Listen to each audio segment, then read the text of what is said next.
The Enfield Poltergeist of 1977 was one of the most disturbing cases of paranormal activity ever recorded in history. This terrifying haunting is said to have involved an evil demon that even police were afraid to investigate. Let's take a look at this case file.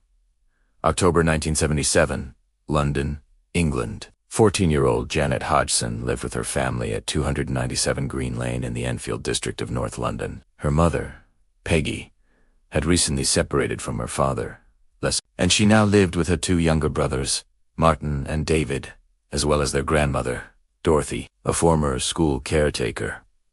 Les had recently moved in with his new girlfriend after having an affair. He would regularly visit Janet, bringing her sweets, presents, and books, which he would read to her before leaving again. On October, Janet phoned her father, who came over later that evening. As Les began reading a story to her, the chair next to him suddenly started shaking violently. At first, they both thought that it was some kind of prank by her brothers. But when the shaking intensified and eventually broke the legs off the chair, they realized something else was going on. Just then, Janet's mother, Peggy, walked past the bedroom window and saw the room illuminated with what appeared to be green flames. Fearing for their safety, she called the police, and they quickly dispatched 2 officers to the scene. But as they arrived, the disturbances stopped.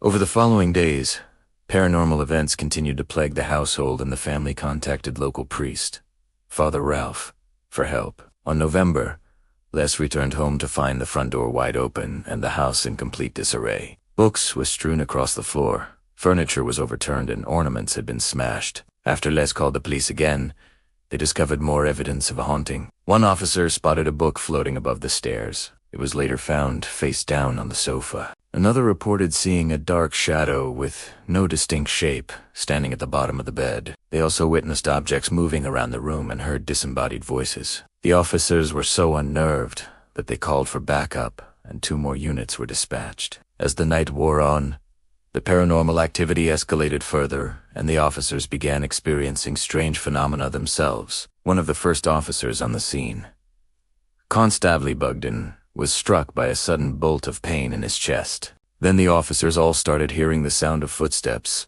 which they could not identify. One particularly brave officer went into the kitchen to investigate and reportedly saw the full-length apparition of a woman wearing a long white nightgown. Startled, he quickly left the room. The officers decided to set up camp in the living room for the rest of the night and monitor the activity. They took turns sleeping while keeping watch, armed with flashlights to fend off any potential ghostly attackers. One of the officers awoke to see the same woman in the white nightgown standing over him, smiling down before vanishing. In the morning, the officers left without having caught any ghosts. But not before the paranormal activity took another sinister turn. The word "gone" was spelled out on the living room wall in what appeared to be blood. Throughout the night, other messages were written, including, "Help us, bloody murder, and beware." These were accompanied by a series of horrifying drawings of stick figures being stabbed and slashed. Now aware of the severity of the situation, the police called in expert help. Sergeant Detective Barry Hosea, who had experience dealing with hauntings, returned to the house along with 2 others. While there, they heard glass smashing from upstairs. When they investigated, they found that the source was a bathroom window. One of the officers opened the window and stepped outside onto the roof, where they saw a footprint. The print did not belong to any of the people living at the house or any of the officers. With nowhere else to go, the ghost hunters retreated back inside.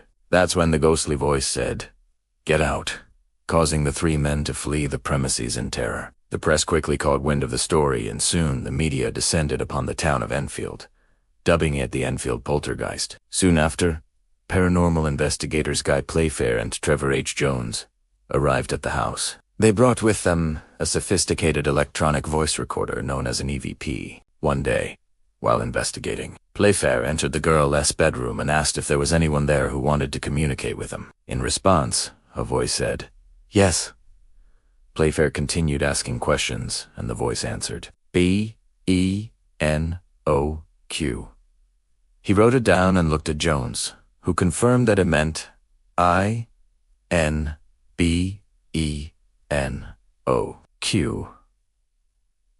The disembodied voice continued to speak through the girl, and they learned that she was the ghost of a young girl named Beryl, who had lived at the house in the 1930s. She died of leukemia at the age of 8 years old, but why she was haunting the house remained a mystery. As the investigation progressed, the poltergeist became increasingly violent. Objects flew around the room, hitting the investigators and the family members. At one point, Playfair was struck by a heavy metal typewriter, breaking his collarbone. During another incident, the apparition of a dog is said to have mauled one of the family's cats. Despite this, Playfair and Jones continued their investigation and managed to capture hundreds of pages of transcripts of their conversations with the spirit. They claimed to have uncovered that Beryl had been bullied at school for being half Jamaican, which caused her to become withdrawn and eventually led to her illness. They also discovered that the poltergeist was not just Beryl, but also contained the spirit of an evil demon who had entered her body after becoming jealous of all the attention she was receiving.